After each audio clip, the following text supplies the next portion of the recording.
All right, guys, the brand new Samsung Galaxy S9. This is going to be an honest review of the flagship new phone for 2018 from Samsung. My likes, my dislikes, all the good, bad, and the ugly of this fancy flagship from the guys at Samsung, so stay tuned. All right, well, this phone certainly is a looker. It's not a whole lot different than the S8 from last year, but it's very, we'll just call it refined. We'll start off with kind of the specs of the thing. It's a 5.8-inch display, 1440 by 2960 pixels, super high resolution screen. It's an AMOLED screen, so it's super AMOLED actually, 16 million colors. We'll talk about the screen here in a minute. 12 megapixel rear facing camera, fingerprint sensor, 4 gigs of RAM inside, and a 3000 milliamp hour battery that's not user replaceable. It does have a micro SD slot here built in with the SIM tray, which is great. And something that we've seen go away lately, the coveted headphone jack, which is an awesome asset to have. In addition to USB-C in the bottom, which is really great, and then stereo speakers as well.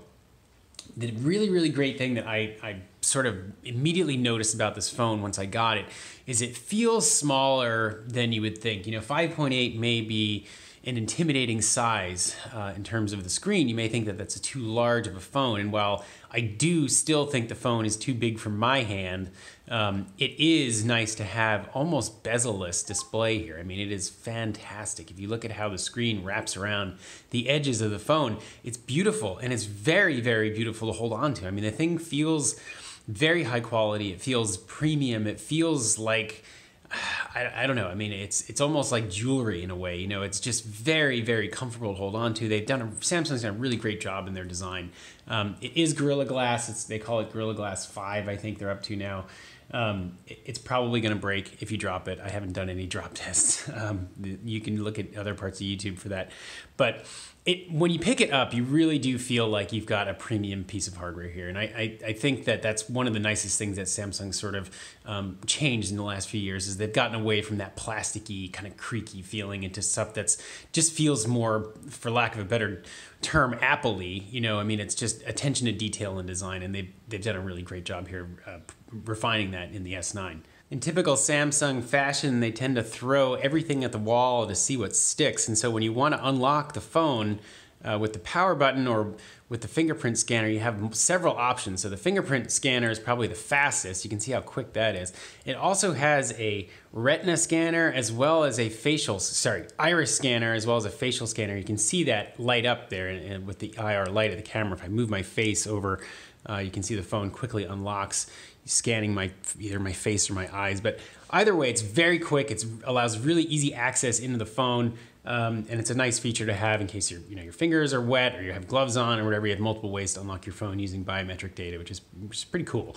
Once you get into the phone, you'll notice that the first thing that wows you is the screen. I mean, the Super AMOLED screen is fantastic. As much as I don't plan on ended up keeping and using this phone, I will miss the screen. The screen is phenomenal. I don't think they make a better screen. The iPhone X screen is really good too. I would argue and probably say it's similar, in terms of its quality and its color accuracy. I mean, the AMOLED Plus screen here is just, you can't do better. You just can't.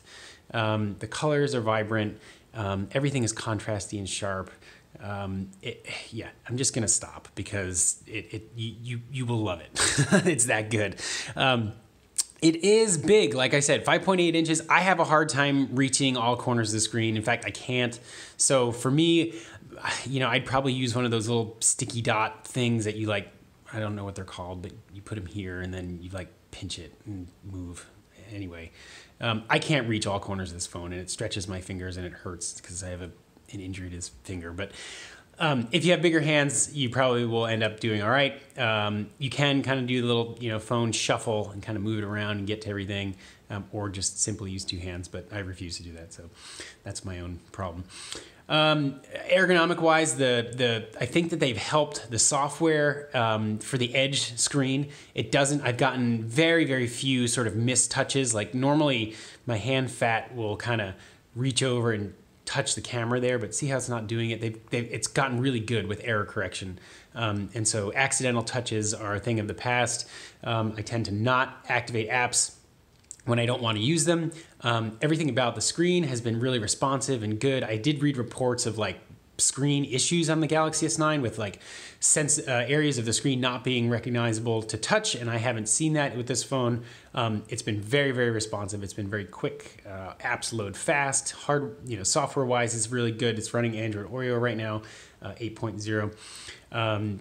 It doesn't have any slowdowns, doesn't have any lag, doesn't have any issues with, which has been plaguing Samsung in the past with like battery life and performance and lagginess. Now, that's not to say this phone won't suffer from that in the future as updates roll out and new software is created and new apps are built. But for right now, it's very quick and it's very responsive, and things happen, super quick and open super quick and tend to run really fast. And I don't notice any difference between this and like a Pixel 2 or anything else.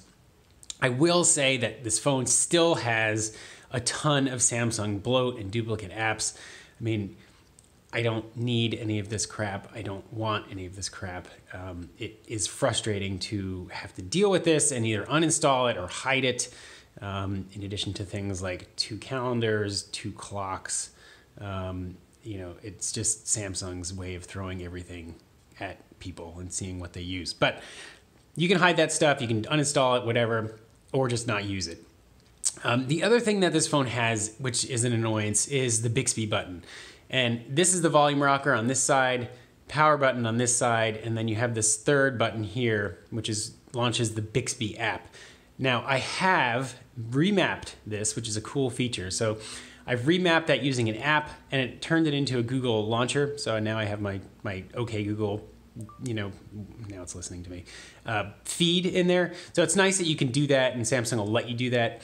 And it's really great that you can be able to turn off Bixby in a sense. It still lives on the phone, so you still have to deal with it, but you don't have to use it every day, or if you accidentally hit it and then Bixby's in the background being stupid or whatever. But yeah, the phone, in general, I like it. I just don't love it, and we'll get into that here next. So what is it that I don't love about the phone, or what makes me not love it? I mean, honestly, the biggest thing is probably the camera. I know Samsung's put a lot of refinements in the camera. They've created an aperture, which you probably won't be able to see, but if, let me try and turn it on and see if it does anything. You can cut, yeah, there it goes, boom, cool. All right, so yeah, look at that. So it's doing its little aperture thing right there. But the quality of the photos still isn't that good. If you look at some of the stuff I have taken here, you'll see that it's just not, I don't know. I get better results with my Pixel 2. These are real world shots. This is stuff that I need. And so like, you can see how blurry this is, right? You can see how like kind of blurry this is. And it's all the low light stuff, right? Like look at this one too, right? He's blurry and it's at night. It's just, the camera's good, it's just not great.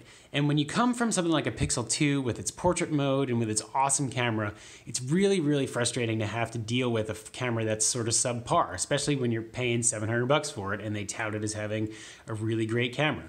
And so having that little annoyance every day when I go to use it for stuff is frustrating. And, the camera has a bunch of just goofy, silly things that are either targeted for teenagers or I'll show you. I don't know. It has this like GIF, you can like create your own emoji thing. I mean, I'm sure Apple has this too, but like, I don't know, you can like turn on makeup mode. So like, ooh, let's go out for the night, baby. Oh yeah. It's just sort of stupid. And so like, I don't know if that's necessary. I don't use it. I don't want it. I don't really want to see it or interact with it or turn it off. But hey, if you like that stuff, if you're a younger person, if you want to have fun with it, then have at it. But for me, it's not really there. But the quality of the camera bugs me the most. I'd much prefer using the Pixel. I get better quality out of the Pixel. I get better shots out of the Pixel. It's consistent, it's reliable, and I don't see the same thing with the Galaxy S9. Other little annoyances that I've seen that kind of frustrate me are it's definitely a fingerprint magnet. I mean, you can kind of see the fingerprints on here. So, to deal with that, you kind of need to put a case on it. And, a lot of people do put cases on the phone, but I think that really ruins the design. I mean, Samsung probably spent millions or billions of dollars engineering and designing this phone, and like to go and throw a case on it is kind of a slap in the face to their designers and to honestly to appreciation of the phone itself. I mean, I really like using this phone without a case, but I'm paranoid that I'm going to drop it. And so, you know, for me, I ended up buying like kind of a thin case to put on there, which I like, and it really does keep the lines of the phone nice and it matches. But it does take away some of the aesthetic. And so, you know, having to deal with that and having to have a case on there, just, I don't know, it's another piece of frustration that, you know, I don't want that. I want to be able to just hold my phone and look at it and feel it and touch it and caress it. But if I drop it, it's going to shatter into a million pieces. And so, you know, if you decide to use a case, it's going to change the look and the feel of the phone for you, and it may take away some of the value. So just, you know, keep that in mind too.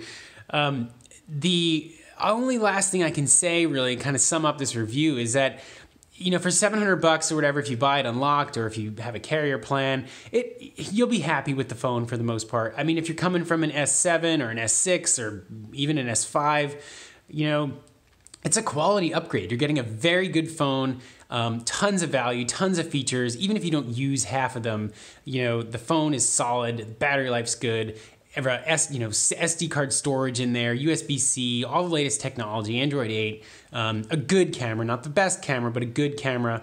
And so it's a worthy upgrade. If you're coming from an S8 or, you know, a Pixel, I honestly would look elsewhere. I mean, especially if you're paying full price. You know, maybe wait for the S10 or, you know, something else coming out from somebody else. But, you know, all in all, good phone, just not for me. I'm a Pixel person. And so hope you guys enjoyed this honest review. Don't forget to check out everything else I have on YouTube and rate, comment, and subscribe. Thanks.